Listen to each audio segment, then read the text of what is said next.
লোকটা তো আছেই না ছোড়বান্ধা, কোনো কথা শুনতে চায় না। কাল সকাল 9টায় যদি একবার দয়া করে আসেন। কাল সকাল 9টায় তো ঠিক আছে, আমি আসবো। এই 9টা আমার 12টা বাজিয়ে দেবে। আজকে রাত্রে তুমি আমার গাড়ি চেক আপ করে রাখবে আর ফুল ট্যাঙ্ক পেট্রোল করে রাখবে। কাল খুব ভোরে আমি বেরিয়ে যাবো। কাল সকাল 9টায় অনেশ মিত্র, মথুরা মোহন মন্ডল, কবি সম্মেলনের অফিস থেকে। ও হ্যাঁ বলুন দাদা। আরে শোনো শোনো, কাল সকালে নিখিল ভারত আধুনিক কবি সম্মেলনের রিসেপশন কমিটির একটা মিটিং আমরা ডেকেছি। তুমি সকাল সকাল চলে এসো। ঠিক আছে, যাবো। মিটিং কটায়? পজিটিভলি সকাল 9টার সময়। ঠিক আছে, ছাড়লাম মামা।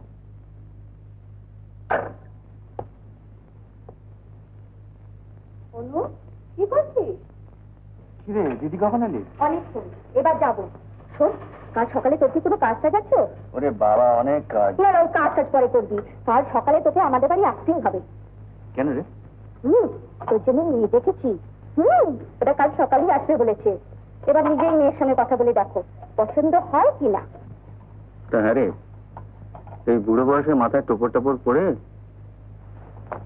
বিয়ের পেলতে বসবো, ভালো দেখাবে?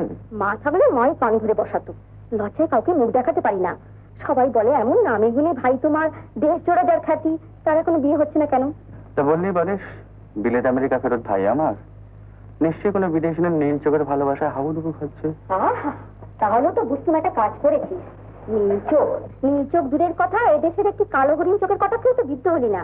আচ্ছা তুই কি রে অনু, তুই পুরুষ মানুষটা কি? না না, হাসি না হাসি না, কাল সকালে তোকে আমার বাড়ি আসতেই হবে। যাবো যাবো। যাবি তো ঠিক? 9টার মধ্যে কিন্তু। হ্যাঁ রে বাবা, যাবো। 9টার মধ্যে? হ্যাঁ যাবো। আচ্ছা।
Miss Turner of African Trade Corporation of Mombasa and Addis Ababa has requested us.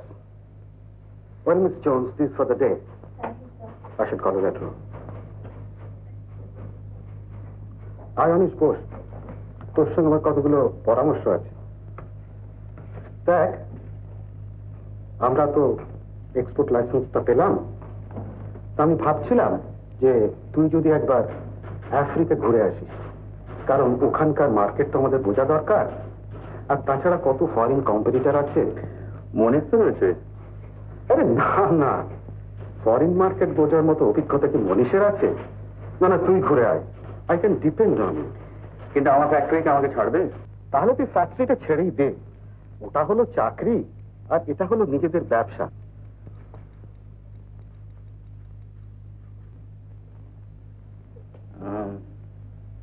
মনে বাবা বলছিলেন আফ্রিকান মার্কেটটা একবার ঘুরে আসছে। তা আমি বলি কি, তুই জানা। আমি? তুমি থাকতে আমি যাবো কেন? আর দাদা, এবার তুমি আমাদের কোম্পানিতে জয়েন করো না? দেখ, আমি যেখানে কাজ করি তারা আমাকে বিশ্বাস করে আমার উপর সমস্ত ভার ছেড়ে দিয়েছে। প্র্যাকটিক্যালি তারা আমার কথায় ফ্যাক্টরি এক্সপ্যান্ড করেছে। এই সময় ছেড়ে চলে আসাটা কি ঠিক হবে? হ্যাঁ, সে তো নিশ্চয়ই। দাদা, বড়দি এসেছিল। হ্যাঁ। কথা হয়েছে? কাল যাচ্ছেন তো সকাল 9টায়? হ্যাঁ, ভাবছি একবার যাবো। দাদা, বাবা কিন্তু খুব চিন্তিত আপনার জন্য। শুনেছি এই মেয়েটি ভালো, কিরকম ভালো? সুন্দরী, শিক্ষিতা, ভালো বংশ। আর তাছাড়া শুনেছি খুব ভালো গানও নাকি জানে। তোমার টেম্পারামেন্টের সঙ্গে বেশ মিলবে বলো। থাক, আর ফাইজলামি করতে হবে না। নিজেরা প্রেম করে বিয়ে করেছো, ভালো করে ঘর সংসার করো, দাদাকে আর জ্ঞান দিতে হবে না। না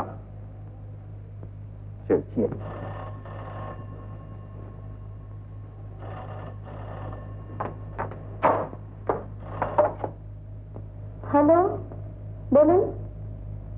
আচ্ছা, একটু ধরুন।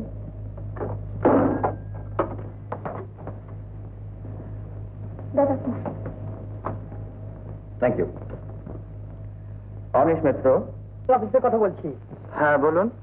স্যার, সামনের মাসে কানপুরে কনফারেন্স হচ্ছে, তাতে ওয়েস্ট বেঙ্গল থেকে আপনাকে একজন ডেলিগেট মনোনয়ন করা হয়েছে স্যার। সে কি মশাই, আমি এসবের কিছু জানি না, বুঝি না।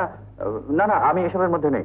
তাহলে ও কথা বলে শুনছি না স্যার। শুনুন, হ্যাঁ, আগামীকাল ভারত সভা হলে, হ্যাঁ হ্যাঁ হ্যাঁ, ইন্ডিয়ান অ্যাসোসিয়েশনের ঠিক সকাল 9টায় ডেলিগেট একটা মিটিং ডাকা হয়েছে। আচ্ছা নমস্কার।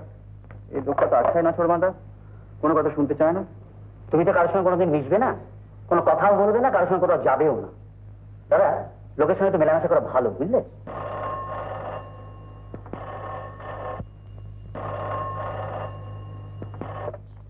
অনিশ মিত্র। আমি ঘোষাল বলছি, জানেন? ঘোষাল ঘোষাল, ভারতীয় সঙ্গীত কলা কেন্দ্র থেকে। কি চিনতে পারছেন না নাকি?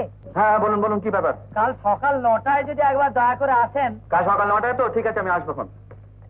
এই 9টা আমার 12টা বাজিয়ে দেবে। এই খোদাবাক্স, খোদাবাক্স। শোনো, আজকে রাত্রে তুমি আমার গাড়ি চেক আপ করে রাখবে আর ফুল ট্যাঙ্ক পেট্রোল করে রাখবে। কাল খুব ভোরে আমি বেরিয়ে যাবো। সে কি দাদা, কাল সকাল 9টায় বকরির বাড়ি? না না, কাল সকালে দীঘা। উত্তম কুমারের সেরা সিনেমা দেখতে হলে ডাউনলোড করুন ক্লিক অ্যাপ।